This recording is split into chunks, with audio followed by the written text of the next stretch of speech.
Olá, amigos. Aqui estamos de novo para a nossa meditação de pôr do sol, já na 48ª meditação do ano de 2020. Estamos bem próximo aí de cumprir a nossa meta, chegando ao finalzinho desse ano, não deixando passar nenhuma sexta-feira sem a nossa meditação. É motivo de agradecimento a Deus que nós tenhamos esses momentos para compartilhar, que nós tenhamos esse momento para meditar. O nosso pioneiro de hoje, pioneiro bastante intenso na pregação do Evangelho, pode-se dizer assim.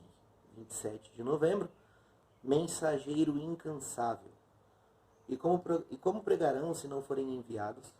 Como está escrito, quão formosos são os pés dos que anunciam coisas boas. Romanos capítulo 10, versículo 15. O nome desse cidadão aqui é muito complicado. Então, André Gedrath é o nome dele.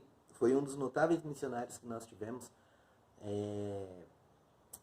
no início da Igreja Adventista aqui na América do Sul.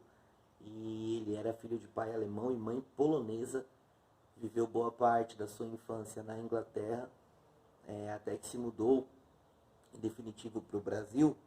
E ele era uma pessoa muito dócil, uma pessoa era bastante fácil lidar com ele. Ele era uma pessoa muito paciente, muito tranquila.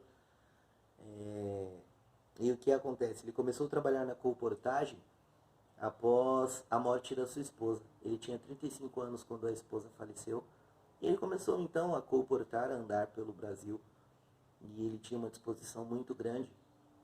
Primeiro porque ele decidiu não se casar mais, decidiu ficar viúvo, e não escolheu mais ninguém para acompanhá-lo na vida. No matrimônio, né? Preferiu ficar viúvo para o resto da vida. E ele se dedicou à colportagem com um foco específico. Ele queria ir onde ninguém gostaria de ir. Ele queria ir nos lugares difíceis. Ele queria sair da zona de conforto mesmo e dedicar a sua vida para a pregação do Evangelho. Não somente nos lugares fáceis, mas principalmente nos lugares difíceis. Então ele chegou no Brasil. Ele passou um tempo na Argentina, mas ele veio para o Brasil. E ele começou então a andar pelo norte e nordeste do Brasil, lugares muito sofridos, e ele ia pelos pequenos vilarejos, pelas pequenas vilas, pregando o Evangelho, levando a verdade. E o que é interessante, nós falamos aqui sobre o pastor Wilcox, há alguns meses atrás nós falamos sobre o pastor Wilcox, e o pastor Wilcox andando em um lugarzinho no sertão do Maranhão, certa vez, ele encontrou um grupo de mais ou menos 30 interessados. E esses 30 interessados lá no sertão do Maranhão tinham uma gratidão tão grande pelo irmão Gedrath, que eles tinham uma foto do irmão Gedrath na sala de estar. E era para que eles se lembrassem quão era importante se dedicar à pregação do Evangelho sem ter preguiça. Dedicar verdadeiramente a pregação do Evangelho, ir onde ninguém quer ir. Então eles tinham um exemplo muito forte da pregação do Evangelho na vida desse irmão. Na verdade, somente a eternidade poderá dizer quantas vidas foram alcançadas pela pregação e pela colportagem, pelo trabalho de colportagem que esse Gedrath fez, e quanta literatura ele distribuiu, quanta literatura ele levou, né? Em determinado momento, certa vez, ele acabou sendo preso, ficou preso 3 dias porque ele foi acusado de ser comunista.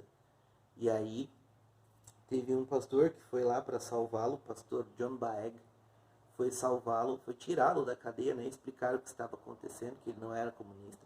E quando ele chegou lá para destrancar o Gedrath, ele estava aos prantos, e ele falava pro pastor: olha, eu ficaria muito feliz em ser preso pelo Evangelho, em até perder a vida pelo Evangelho, mas não pelo comunismo. Ser preso pelo comunismo foi uma situação muito triste na vida dele.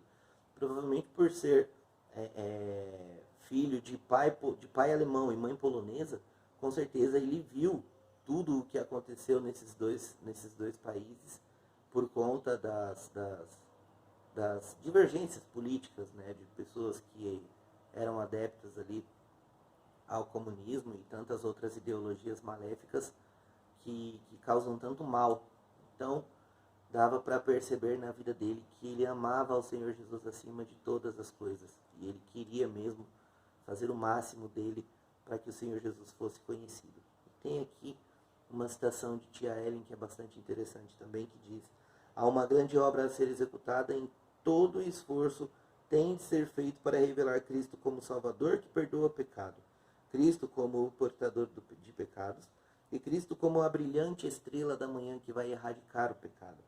E o Senhor nos concederá graça perante o mundo até que essa obra seja completada. Então, não existe prazer maior do que levar o Evangelho, do que falar do Senhor Jesus, do que poder ser uma estrela, um ponto de luz nesse mundo tão sombrio, com ideias tão malucas e tão opostas à verdade que é o mundo que nós vivemos. Dedique a sua vida também, que seja um sábado abençoado, que sejam momentos de comunhão e que a sua família, que você esteja guardado pelo Espírito Santo até a volta do nosso Senhor Jesus. Deus abençoe.